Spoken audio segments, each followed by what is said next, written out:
Hello YouTube, my name is Ricardo Lino and I'm a wheel addict. So the question is always the same. Can you use your off-road skates in the regular surfaces? Something like cement, tar? Yes, you can. Is it the same? Well, not really. We actually made a video in this channel about skating with these wheels in the rain and they do work really well, but these skates, when you have inflatable wheels in a hard surface, it becomes super slow. Is there a solution? Yes, it is, and the solution is these. These are the RoadRunner 150mm skates from Powerslide. They are super heavy because they are wider, they have a lot more urethane, and they allow you to roll on these skates. When you buy these, they don't come in a six-pack. Usually you buy these wheels individually. Of course it comes without the bearings, but it comes with a super wide spacer because again the wheels are wider, and it also comes with two little spacers that you put outside the wheel. Now, am I gonna put them now? Yes. Am I gonna film this video today? Yes, but not just today. Basically, I'm going to put all these wheels in the skates. I'm going to take them out. I want to skate them in a city environment. I want to learn out. I want to see if it's possible to go downstairs. I want to try to give a proper use to these skates. And then, yes, then I'm going to get back here in the studio and I'm going to tell you my opinion. So, stay there and enjoy this one.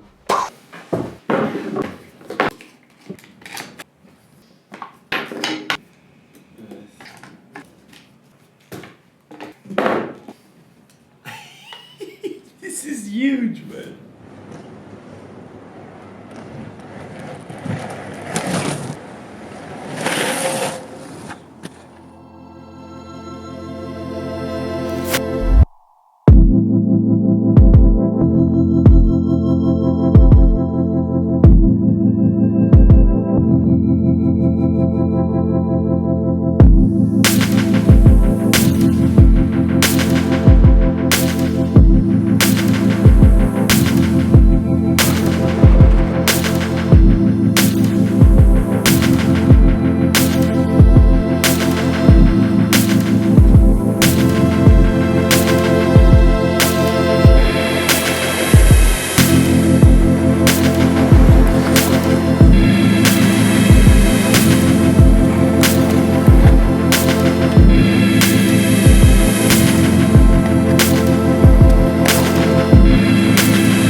Okay, so just came from outside. Wait, I even got one of the wheels loose.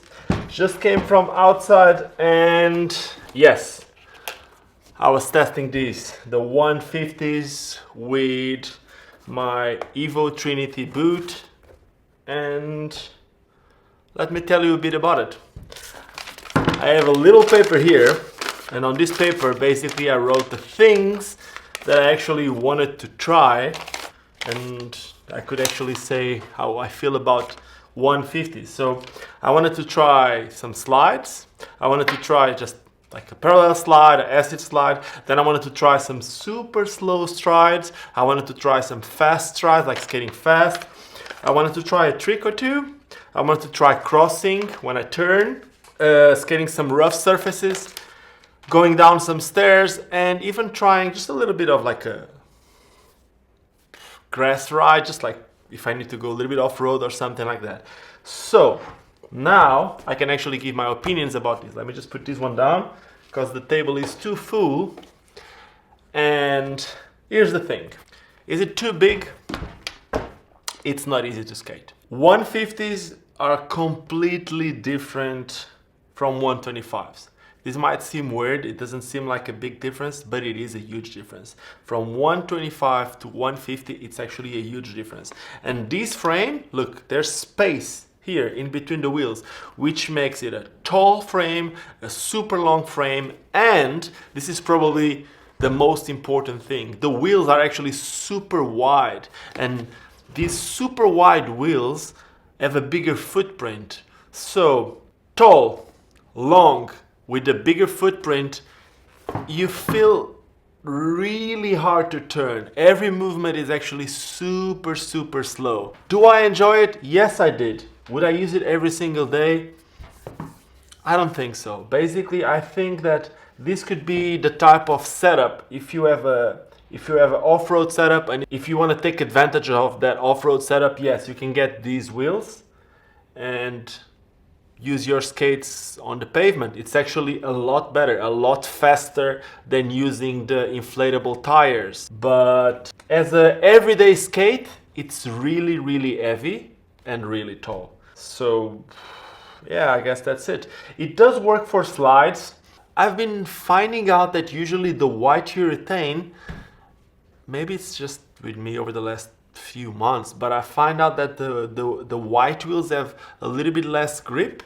I might be wrong, but this is what I feel over the last few months. I felt it with the Rosys X35, and then I felt it with the undercover wheels. They have a little bit less grip, but in my opinion that's a good thing, because I want to be able to slide and I want to be able to maneuver my skates. I guess if this would have other type of urethane, like a really grippy one, would make it harder to skate. Because it's such a tall setup, I would never ever advise you to skate this skate with a not supportive enough boot.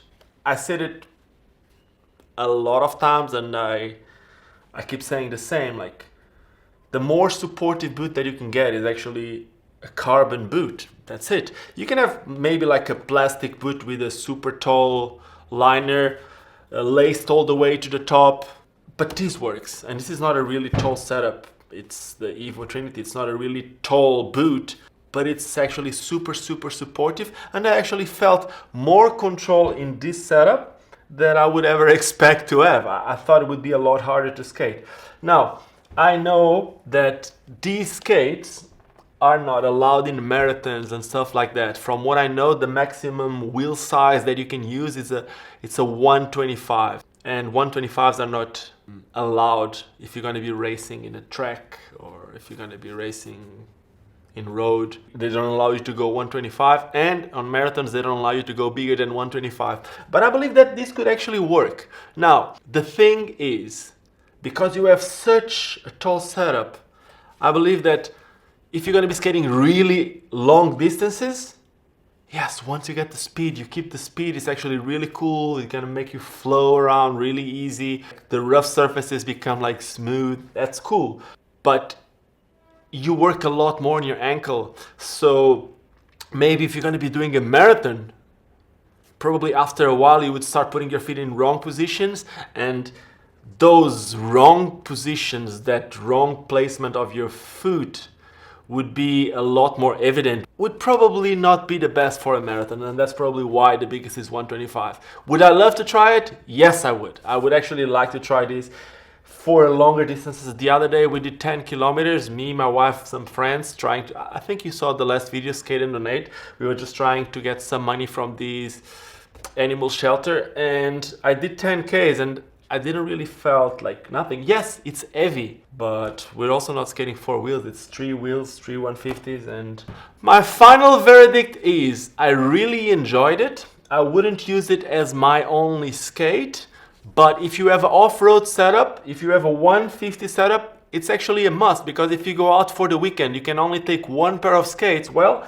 you can take the off-roads if you're going to go camping or something, but at the same time, if you take these, you can also use these skates for something else. Now, there's something that I want to try. I want to try the off-road wheels in the front and in the back with a urethane wheel in the middle. I might try that soon, but that will be another video. So if you do want to see that other video that I'm just saying now, well, subscribe to this channel, give me some thumbs up. if you like it. If you didn't like it, you can give me some thumbs down, but let me know what you didn't like about this video.